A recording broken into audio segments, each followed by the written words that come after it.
Bismillahirrahmanirrahim. Assalamualaikum warahmatullahi wabarakatuh.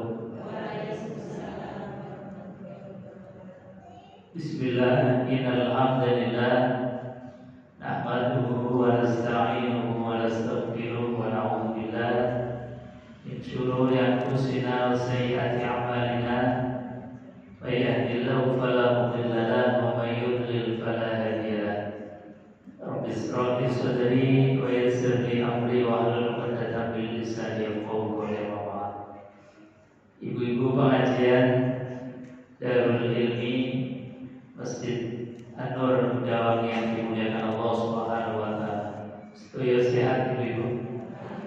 Alhamdulillah. Seragamnya baru ya. Udah lama. Berarti harus bikin yang baru lagi. Jemaah ibu-ibu yang dimuliakan Allah, yang berbahagia, alhamdulillah sore hari ini kita bisa hadir di majelis yang mulia, di tempat yang mulia, di bulan yang mulia, juga di hari yang mulia. Mudah-mudahan kemuliaan ini mengantarkan kita mulia di hadapan Allah Subhanahu wa taala. Amin Allahumma amin. Jemaah yang dimuliakan Allah Subhanahu wa taala, alhamdulillah kita lanjutkan kajian sore hari ini dengan tema Nandur Akhlakul Karimah.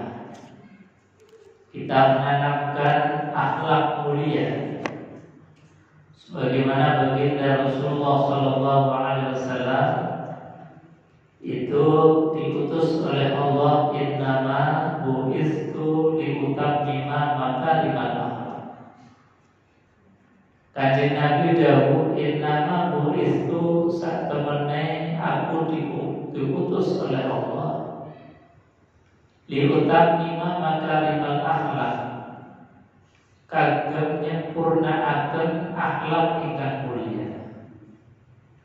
Jadi kanjeng Nabi Muhammad sallallahu alaihi wasallam yang akan menjadi nabi rasul punya visi dan misi, yaitu menyempurnakan akhlak manusia. Kenapa kanjeng Nabi diamanai untuk menyempurnakan akhlak? Karena memang akhlak sebelum Nabi itu diangkat menjadi Nabi dan Rasul itu betul-betul akhlaknya itu akhlak yang sangat rendah, tidak mencerminkan manusia yang beradab, tidak mencerminkan manusia yang bermoral. Salah satu gambaran tidak beradab dan tidak bermoralnya zaman sebelum Quran itu turun, itu perempuan dianggap sebagai barang dagangan atau barang seperti umumnya harta benda.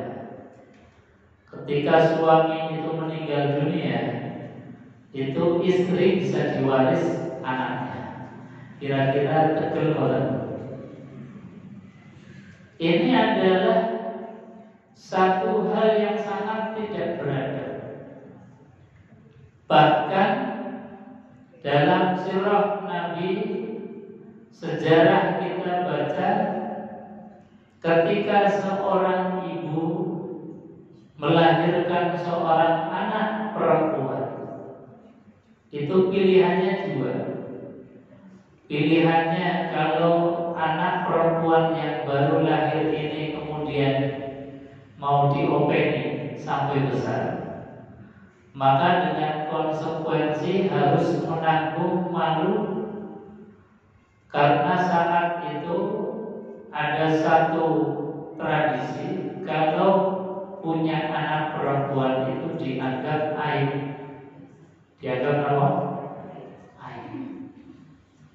Jadi pilihannya kalau kemudian memelihara atau membiarkan sampai anak ini tumbuh dan berkembang, konsekuensinya keluarganya ini terpinggirkan dari kondisi masyarakat setempat. Atau pilihan yang kedua, yaitu suhu biturab, memendam atau kubur hidup-hidup bayi yang baru lahir. Jadi bayi perempuan baru lahir ini pilihannya dua. Kalau pengen dia hina dalam hidupnya, maka dikubur hidup. Nah, ini gambaran Quran itu kemudian turun untuk merubah itu. Quran itu untuk menyempurnakan akhlak kita agar akhlak moralitasnya itu moralitas yang manusiawi, menjunjung tinggi harkat martabat manusia, khususnya juga perempuan itu diangkat oleh Allah betul-betul ditempatkan di tempat yang semulia-mulianya. Makanya panjenengan itu kedah matur suwun sangat kali Kanjeng Nabi karena apa baginda Rasulullah Shallallahu Alaihi Wasallam merubah tatanan dunia itu dari perempuan yang tidak ada nilai harganya disamakan dengan barang itu kemudian diangkat tinggi-tinggi derajatnya di dalam Islam. Bahkan Kanjeng Nabi Muhammad Shallallahu Alaihi Wasallam menempatkan perempuan itu beliau mengatakan bahwasanya An-Nisa imadul bina, perempuan itu soko gurunya dari peradaban. Negara itu akan baik kalau perempuannya baik. Bahkan Kanjeng Nabi mengatakan bahwasanya An-Nisa madrasatul ula, perempuan itu madrasah pertama peradaban, sekolah pertama bagi anak dan keturunan kita yaitu ibu. Makanya ibu punya peran yang dahsyat luar biasa, diapresiasi oleh Quran, diapresiasi oleh baginda Rasulullah Shallallahu Alaihi Wasallam. Sekali lagi, Kanjeng Nabi Muhammad Shallallahu Alaihi Wasallam diutus oleh Allah dalam rangka makarimal akhlak untuk menyempurnakan akhlak. Kanjeng Nabi Muhammad Shallallahu Alaihi Wasallam mengatakan bahwasanya takhallaku bi akhlaqillah, berakhlaklah kalian dengan akhlaknya Allah Subhanahu wa taala, dengan sifat-sifatnya Allah Subhanahu wa taala. Insya Allah, kalau kita ini berakhlak sebagaimana Allah punya sifat. Makanya tadi saya sengaja di awal majelis mengajak ibu-ibu itu untuk membaca Asmaul Husna, agar ini menjadi pelajaran kita. Kita kenal dengan asma-asmanya Allah. Asmaul Husna hafal setuju. Hafal betul? Bau hafalan kok mawas? Hafal aja. Alhamdulillah. Harus hafal kita asma-asma Allah Subhanahu wa taala. Kenapa? Kita harus hafal asma-nya Allah. Nabiullah Adam alaihissalatu wassalam itu ketika mau diturunkan ke bumi menjadi khalifatullah fil wa 'allama Adamal asma'a kullaha, wa 'allama Adam, dan telah aku ajarkan kepada Adam. Apa yang diajarkan oleh Allah? Asma'a kullaha.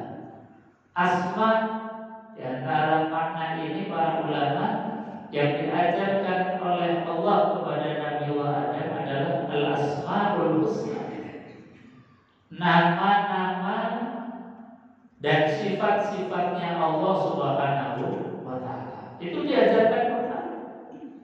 Agar apa? Agar Nabiullah Adam ketika menjadi manusia dan ketika menjadi Khalifatullah fil ardh itu hatinya terisi dengan sifat-sifat Allah. Makanya kita ini harus berakhlak dengan akhlaknya Allah, yang dimaksud adalah dengan sifat-sifat Allah dalam Al-Asmaul Husna. Mungkin sore hari ini kita akan belajar beberapa saja dari asma-nya Allah Subhanahu wa taala. Allah itu punya asma. Kalau dalam Asmaul Husna, sifat Allah yang pertama itu apa? Apa bukan Asmaul Husna? Ar-Rahman, Ar-Rahim. Apa saya apa? Nama? Maha Pengasih, Maha Penyayang. Sifat Allah Subhanahu wa taala dalam Al-Asmaul Husna itu diawali dengan sifat Ar-Rahman, sifat Ar-Rahim, kasih dan sayang. Kasihnya Allah Subhanahu wa taala yang tidak pilih kasih. Tidak pilih kasih buktinya apa? Yang beriman dia dikasih rezeki, yang belum beriman juga tetap dikasih rezeki.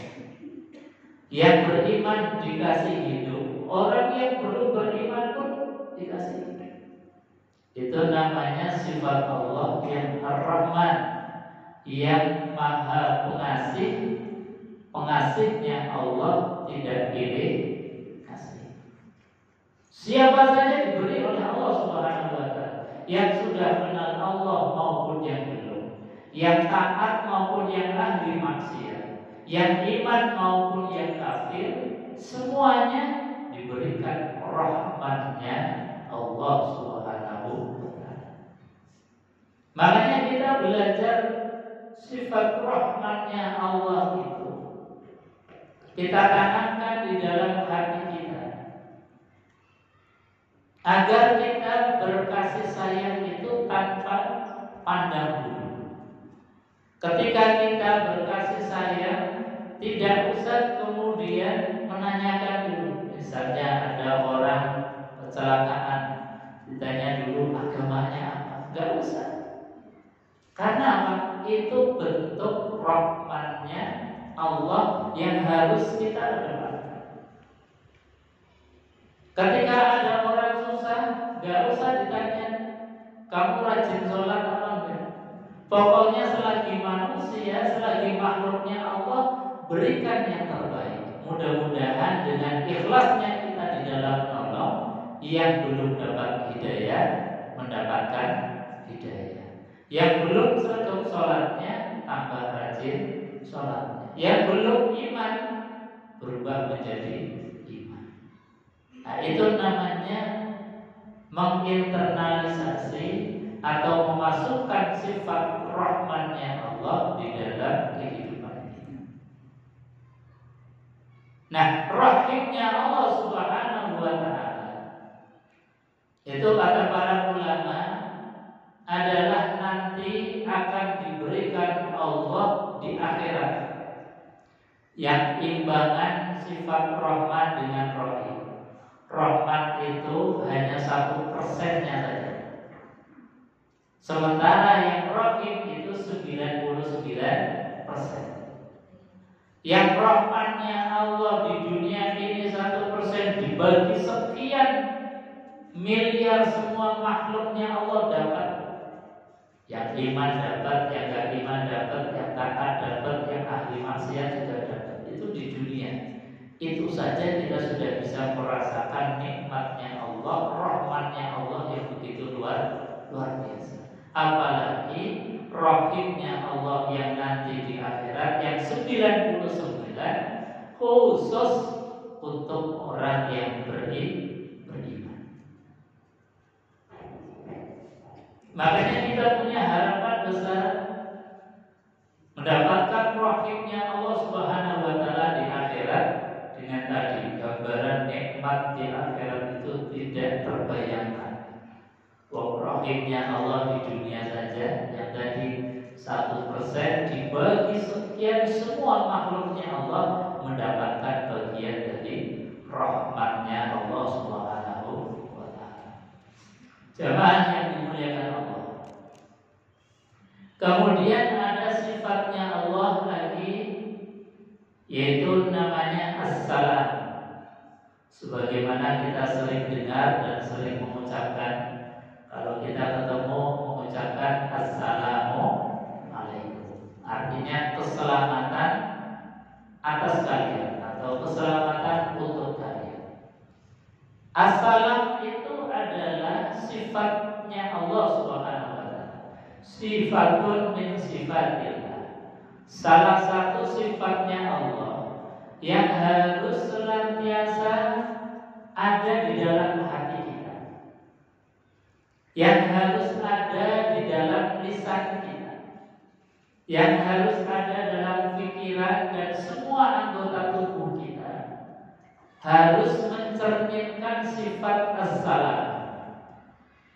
Makanya dalam kitab yang saya bawa ini, kitab Syajaratul Ma'arif, ada satu bab agar kita ini bisa belajar tentang sifat salamnya Allah Subhanahu wa ta'ala. Faslun fi takhalluqi bisalam. Fasal yang menjelaskan kita ini hendaknya berakhlak, punya etika sopan santun dengan etika as-salam. Berakhlak dengan akhlak as-salam. Apa maknanya? Salam itu adalah sifatnya Allah Subhanahu wa ta'ala yang artinya selamat, artinya damai, artinya sejahtera. Selamat ini sebagaimana nama agama kita. Agama kita adalah agama Islam. Agama yang menghantarkan penganutnya, menghantarkan manusia kepada keselamatan dan kedamaian. Makanya ada syariat, kemudian baginda Rasulullah SAW itu mengajarkan kepada kita, ketika kita ini bertemu, ucapkanlah salam. Bahkan kanjeng Nabi Muhammad SAW ketika hijrah dari Mekah ke Madinah, itu kan hijrah yang luar biasa.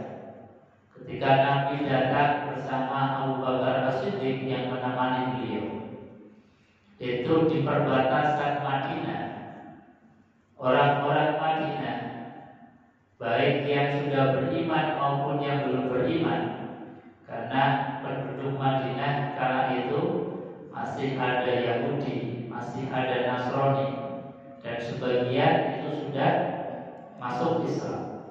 Itu menyambut kedatangan Rasulullah SAW di perbatasan Madinah. Ketika Nabi datang itu disambut dengan genggam gembira.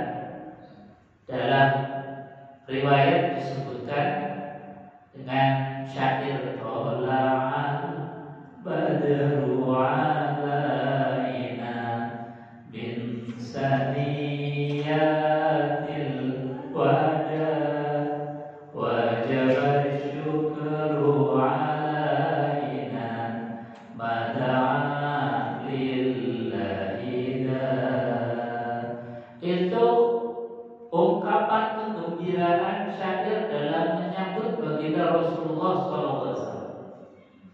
Ketika kemudian datang di Madinah, apa ucapan baginda Rasulullah SAW pertama kali? Beliau mengatakan, ya ayyuhan nas, wahai sekalian manusia.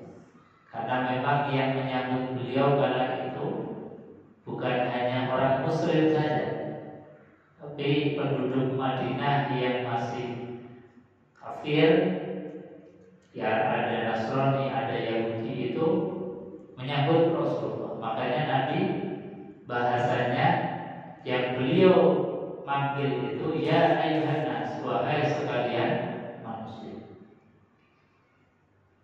Kata beliau, afsus salam wa it'amut ta'am wa silul arham wa sallu wan nasu. Nabi SAW memberikan nasihat pertama kali. Itu beliau memerintahkan afsus salam, tebarkan salam, tebarkan kedamaian, tebarkan rasa tentram di dalam hati siapapun yang dekat dengan kita. Ini kemudian di dalam kajian fikih afsus salam atau menebarkan salam, maka kita diajarkan ketika kita bertemu dengan siapapun, baik yang kita kenal maupun yang tidak kita kenal, itu disunahkan untuk mengucapkan salam. Masuk rumah itu juga disunahkan salam. Masuk masjid sunahkan salam. Itu namanya afsus salam, menebarkan kedamaian. Itu secara lughawi, secara kebahasaan. Tapi yang dimaksud oleh baginda Rasulullah SAW ketika memerintahkan kita untuk menebarkan salam, lebih dari itu yang diharapkan oleh Nabi. Lebih daripada sekedar ketemu orang mengucapkan salam, masuk rumah mengucapkan salam. Kadang salamnya kita ini sudah menjadi budaya. Ketemu ya ucapkan salam, mau pidato ucapkan salam, mau ceramah ucapkan salam, rapat RT ucapkan salam. Itu sudah menjadi rutinitas dan budaya. Bagus, tetapi harus ditingkatkan kualitasnya. Sebab apa? Kadang-kadang orang di awalnya mengucapkan salam, tengah-tengahnya malah membuli, ngerasani, ngomong yang gak enak. Betul atau betul? Kadang-kadang ada ceramah saja, pengajian, awalnya salam, tapi tengah-tengahnya malah kemudian ngerasani orang, membicarakan aibnya orang. Nah, ini namanya belum afsus salam. Afsus salam yang dikehendaki oleh Kanjeng Nabi Muhammad SAW itu adalah ketika kita mengucapkan salam, ada kesadaran di dalam hati kita, menjamin orang yang kita temui, menjamin orang yang kita berikan salam terbebas dari kezaliman lisan kita dan kezaliman tangan kita. Nah, itu yang kemudian ilmunya harus kita tingkatkan sampai itu. Jangan sekedar mengucapkan salam, tapi salam kita itu harus ada dalam hati bahwa engkau tak kasih salam, tak kasih doa, dan sekaligus engkau terbebas daripada kezaliman lisan. Nah, kalau sudah sampai tingkat itu, betul-betul kita sudah afsus salam, menebarkan salam. Tapi kalau hanya sekedar salam dan servis, itu kok nggak pantas kok Islam yang mengucapkan salam. Awalnya salam, tengah-tengah merasani. Awalnya salam, di tengah-tengah mencaci, membuli, menjadikan orang yang dengar itu rasanya telinganya panas, hatinya jadi sakit. Itu berarti belum afsus salam. Maka sekali lagi yang diharapkan oleh Kanjeng Nabi Muhammad SAW dengan berakhlak, akhlaknya Allah, sifatnya Allah as-salam adalah menanamkan di dalam hati kita, siapapun yang kita temui, kita jamin bahwa mereka tidak akan terzolimi oleh lisanku, tidak akan terzolimi oleh tanganku.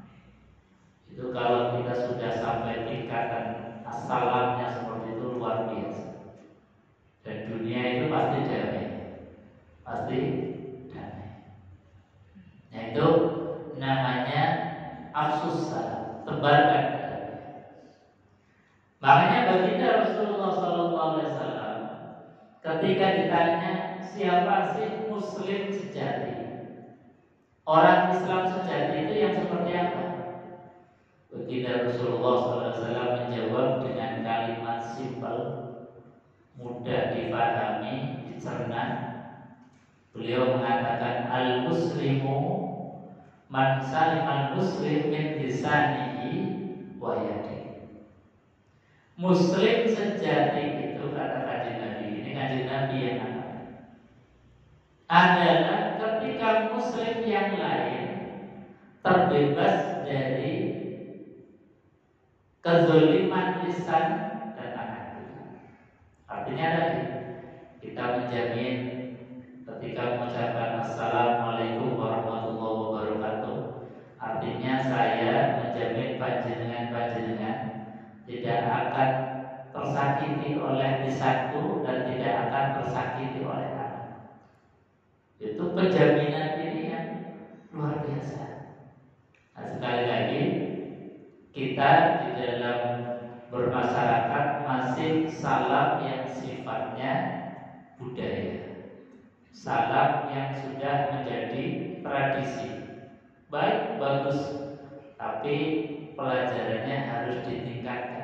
Kualitas salamnya kita itu harus ada penjaminan, sehingga ketika kita di awal mengucapkan salam sampai akhir harusnya salam terus. Ketika di awal tidak ada problem, telinga nggak panas, hati nggak dongkol, sampai akhir pun demikian. Nah, ini namanya afsus salam. Jadi Allah Subhanahu wa Ta'ala punya sifat as-salam, maka kita diajarkan bahwasanya at-takhalluqu bis-salam, berakhlaklah dengan akhlak as-salam. Jadi betul-betul tanamkan dalam hati kita. Bahkan termasuk bagian daripada keimanan. Ada satu kitab namanya Syu'bul Iman, cabang-cabangnya iman. Jadi iman itu kalau digambarkan seperti pohon, itu ada akarnya, ada batangnya, ada ranting, ada daunnya. Nah, itu macam-macam. Nah, cabang di antara cabang-cabangnya iman itu adalah ketika ada sesuatu yang membahayakan di jalan. Oh, kita jalan, di situ ada pecahan kaca. Oh, di situ ada paku. Kemudian kita ambil. Saat kita mengambil sesuatu yang bahaya, saat kita mengambil dan menyingkirkan hal yang bahaya baik untuk diri kita maupun orang lain, sejatinya kita sedang menjadi orang yang beriman kepada Allah Subhanahu wa Ta'ala. Nah, itu namanya akhlak salam. Tidak membiarkan hal yang bahaya dibiarkan begitu saja. Maka bahaya yang dibiarkan bisa kemudian menimpa kita, menimpa orang lain, menimpa siapa saja. Maka ketika menyingkirkan hal yang berbahaya, itulah di antara karakter cirinya orang yang beriman. Itu namanya akhlak as-salam. Ketika kita dapat berita tentang aibnya orang lain, problem-problem sosial itu kan biasa. Kita kadang dapat kabar, oh si fulan begini. Dengar, nggak apa-apa. Dengar itu nggak dosa. Tapi orang yang beriman menjadikan telinga kita atas informasi yang salah, aibnya orang lain. Biarlah aibnya orang lain itu berhenti terakhir di telinga saya. Jangan malah kita kemudian nyambung ke sini, bahkan diviralkan. Yang asalnya itu mungkin orang nggak tahu, tapi goro-goro jari-jari kita, mulut kita, semuanya kemudian jadi. Nah, namanya kita ini belum punya akhlak as-salam. Jadi akhlak as-salam aibnya siapapun, karena tidak ada orang yang tidak punya aib. Tidak ada orang yang tidak punya kekurangan, semuanya. Cuma bedanya ada aib yang kemudian disebar-sebarkan. Ada aib yang kemudian ada orang beriman mendem. Biarkan informasi itu terakhir di telinga saya. Nah, kalau kita sudah sampai begitu, bagaimanapun pokoknya sudah gatal jari jemari pengen cerita, mulut pengen ngomong, ditahan terus. Saat menahan itulah kita sedang berakhlak menjadi orang yang punya akhlak as-salam. Bahkan Kanjeng Nabi Muhammad SAW terhadap orang yang seperti itu bisa menjadikan aibnya orang lain berhenti di telinga kita, menutup aibnya orang lain. Itu kita malah dapat reward, dapat hadiah dari Allah Subhanahu wa taala, hadiahnya spesial. Pengen tahu? Halo? Pengen tahu kan? Pengen tahu apa pengen tahu banget?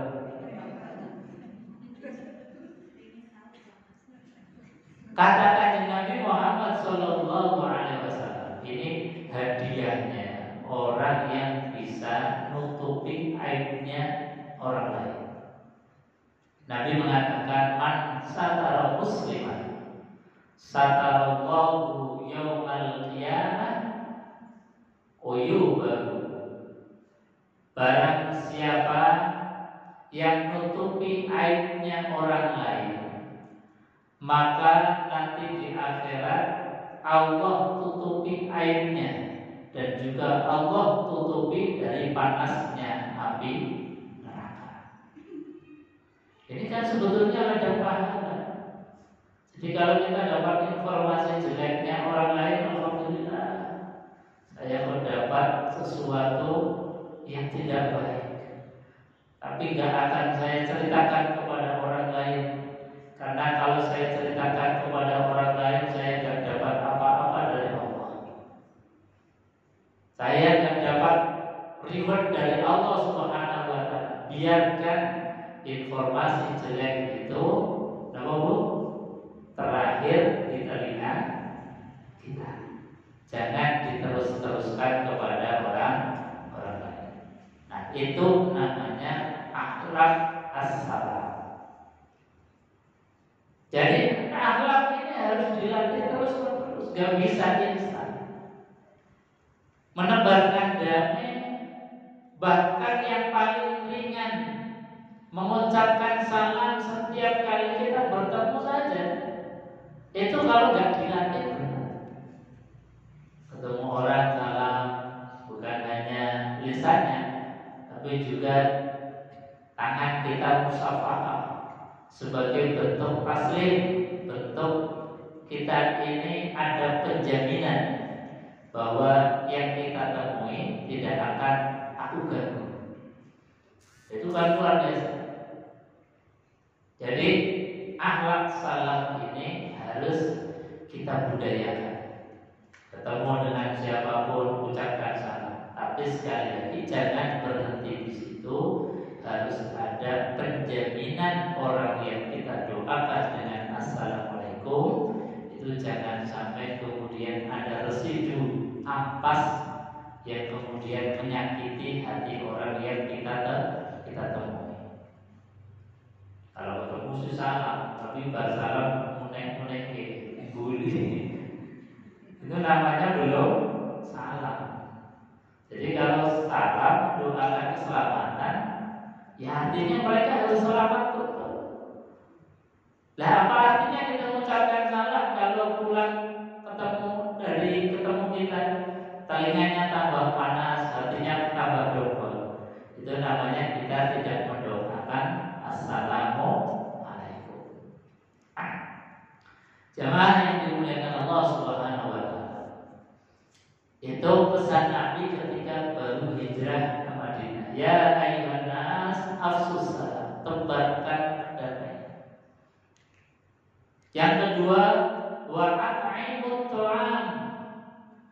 berikan makan kepada orang lain. Baik orang kaya, lebih-lebih kepada orang yang tidak mampu. Memberikan makan ini juga perintahnya Rasulullah Shallallahu Alaihi Wasallam. Apalagi ada saudara-saudara muhajirin, orang yang hijrah dari Mekah ke Madinah, itu kan kebanyakan nggak bawa apa-apa, bawa pakaian yang di tubuh saja itu sudah lumayan, nggak bawa harta benda mereka. Sehingga apa?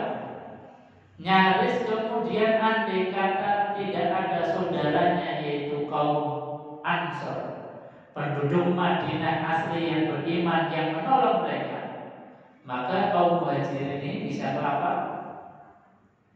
Makanya Nabi Shallallahu Alaihi Wasallam kemudian mengajarkan dua komunitas besar ini agar akur, tidak ada problem-problem kemasyarakatan. Maka hal yang mendasar ini harus diselesaikan dulu, yaitu apa? Masalah makan. Sebab masalah makan ini dalam penelitian orang Barat, namanya Abraham Maslow. Mungkin ibu-ibu dulu pas waktu sekolah kuliah ada teori dari Abraham Maslow tentang basic need, kebutuhan dasar manusia. Kebutuhan dasar manusia itu apa? Yaitu makan dan minum. Kalau kebutuhan dasar manusia makan dan minum, pasti akan kacau. Keluarga akan berantakan. Kalau itu masyarakat itu pasti akan chaos. Karena nggak aman. Yang punya harta benda merasa takut nggak aman, karena nanti itu yang nggak punya apa-apa pasti punya potensi untuk mengambil, mencuri. Makanya yang dibangun dulu oleh Kanjeng Nabi itu masalah bereskan dulu perkara makan. Biasakan tradisi untuk berbagi makanan. Makanya kita kalau punya masyarakat pengen tentram, damai, itu perhatikan betul tentang masalah makan. Bagi orang-orang yang mungkin untuk makan saja susah, harus menjadi perhatian bersama. Ketika ada orang mau makan saja ini susah, ini bahaya. Penyakit dalam masyarakat kalau tidak diselesaikan bersama-sama, pasti jadi penyakitnya masyarakat. Nah ini Kanjeng Nabi Muhammad SAW membangun sebuah komunitas dan peradaban itu dimulai dari hal yang paling kecil menjadi kebutuhan dasar orang hidup adalah masalah makan. Nah untungnya kita ini punya banyak tradisi yang diwariskan oleh orang tua kita, guru-guru kita, orang tua kita itu mewariskan tradisi baik, tradisi berbagi makanan. Ibu-ibu kalau habis atau baru melahirkan biasanya bagi makan, betul Bu? Jenenge apa? Rokokan. Nanti seminggu atau 40 hari berikutnya bagi makanan lagi, rokokan. Nanti anak kita bagi makanan lagi. Anak nikahan bagi makanan lagi. Sampai orang meninggal pun kita masih punya tradisi berbagi makanan. Nah, ini sebetulnya tradisi yang sudah sangat-sangat syar'i. Tradisi yang memang didorong oleh baginda Rasulullah SAW agar kita punya kampung, agar kita punya komunitas itu tentram, damai. Perhatikan dulu masalah yang paling mendasar, yaitu masalah makan dan minum. Jangan kemudian itu diabaikan. Kalau ada orang atau komunitas masyarakat mengabaikan, ada dari warga kita yang untuk makan saja susah sampai kemudian mencuri-curi, ini pasti warga masyarakat kampung itu pasti tidak akan aman. Rasanya was-was terus. Ini ada kendaraan jiwa, nanti jangan-jangan diambil. Ini ada barang mainan dekaan, was-was, nanti jangan-jangan hilang. Jadi rasanya sudah was-was. Makanya ada filsafat Jawa.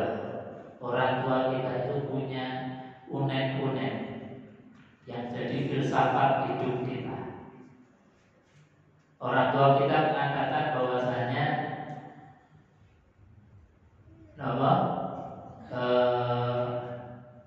gerbang tembok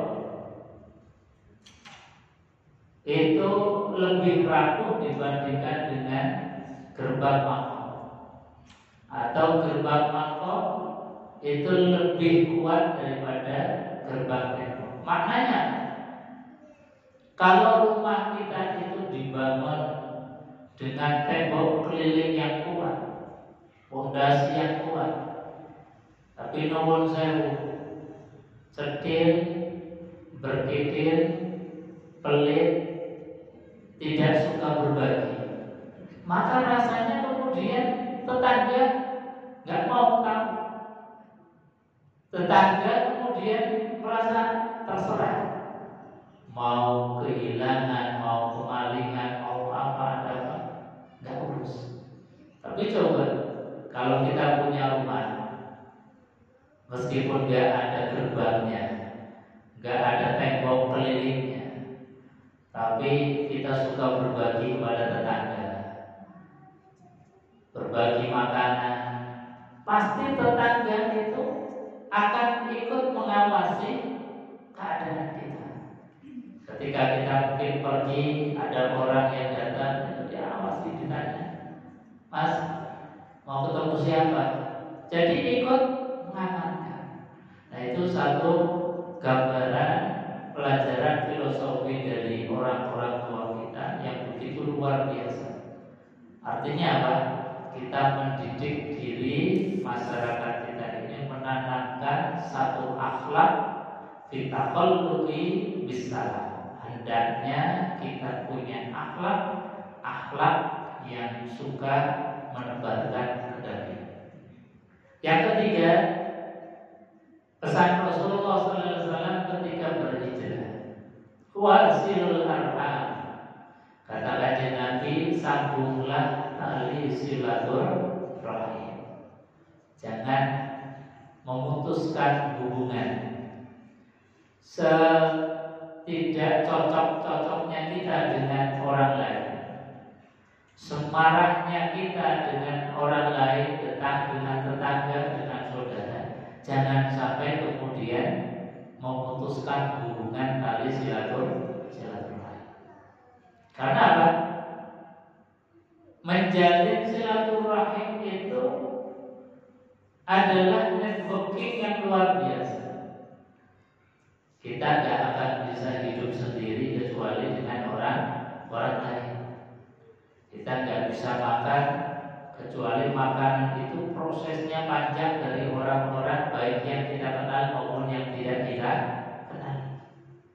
Ini kan jaringan networking silaturahim yang begitu luar biasa. Makanya dalam hal makan itu Kanjeng Nabi Muhammad SAW ketika kita mengajarkan doa mau makan, doanya itu dulu, Allahumma barik lana fima rozaqtana wa qina adzabannar. Yang makan kita sendiri, tapi Kanjeng Nabi mengajarkan doa Allahumma barik lana, bukan Allahumma barik li. Apa artinya? Yang makan kan kita, makan pasti sendiri. Harusnya doanya itu Allahumma barik li, ya Allah berkahilah aku. Tapi Nabi tidak mengajarkan itu. Doa yang diajarkan Nabi itu Allahumma barik lana, ya Allah berkahilah kami. Allah, baginda Rasulullah SAW mengajarkan doa kepada kita, doa yang tidak egois. Karena satu sendok makan itu ternyata rentetannya silaturahminya panjang. Dari mulai petani yang mulai nyangkul tanah, kemudian disebarkan benih padi. Setelah benih padi agak besar, kemudian diambil, disebarkan, ditanam di tempat yang sudah disiapkan. Sambil menunggu besar, kemudian dirawat dari gulma, penyakit, dan juga rumput-rumput yang menghalangi pertumbuhan. Setelah kemudian masa panen, itu juga dilakukan oleh banyak orang. Setelah panen masuk ke selip, itu juga dilakukan oleh banyak orang. Dari selip kemudian sampai kepada toko warung, itu juga melalui banyak orang. Dari warung sampai ke rumah kita, itu juga melalui banyak tahapan orang. Sampai ketika kita masak pun, itu melalui beberapa tahapan-tahapan. Puluhan orang yang berjasa menghantarkan satu suap nasi yang ada di depan kita. Itu rentetannya panjang. Makanya baginda Rasulullah SAW mengajarkan doa Allahumma barik. Nah, doa ini menyambung tali silaturahim atas jasanya orang sekian puluh orang itu. Ada nasi di depan kita yang siap untuk kita makan. Artinya apa kalau kita tidak berdoa? Kalau kita tidak berdoa itu artinya mengabaikan sekian banyak tangan yang telah berproses untuk satu suapan nasi. Artinya kita sudah mengabaikan, tidak menyambung tali silaturahim di doa. Ini makanya nyambung tali silaturahim tidak harus kemudian face to face ketemu dengan orangnya langsung. Karena kalau kita teliti ini nasi kita dari mana telitinya pasti juga kesusahan. Yang nanam siapa, yang menuai siapa, yang dagang siapa, yang mengantarkan ke rumah siapa. Ini kan silaturahminya jadi susah. Maka ketika kita susah melacak itu, cukupkanlah silaturahim kita itu didoa dengan doa kita. Makanya jangan lupakan bahwasanya sesuap nasi yang siap untuk kita santap, sekali lagi itu rentetannya panjang.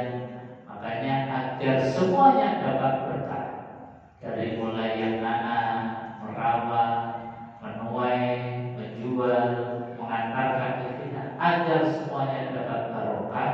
Jangan lupa ketika kita makan membaca doa. Ini namanya silaturahim dijual. Yang terakhir, kajian Nabi Sallallahu Alaihi Wasallam itu mengajarkan kepada kita di dalam membangun sebuah masyarakat yang damai, maka jangan lupa wasallu wa nasunya. Sholatlah di malam hari, bermohon, bermunajat kepada Allah Subhanahu wa Ta'ala agar apa? Ikhtiar usaha kita tadi nafsu salam, menebarkan salam, perdamaian, usaha kita memberi makan kepada orang lain, usaha kita untuk menjalin silaturahim ini betul-betul menghasilkan sebagaimana yang kita harapkan. Keluarga tenang, masyarakat tenang, enggak kemudian gaduh, kacau, ini kan jadi enggak bisa apa-apa. Kita banyak saudara yang negaranya itu dalam keadaan kacau, dalam keadaan mau ibadah saja rasanya takut. Ini kan yes. Maka kita diberikan oleh Allah masyarakat yang tentram, damai. Ayo kita rawat bersama-sama, jaga bersama dengan cara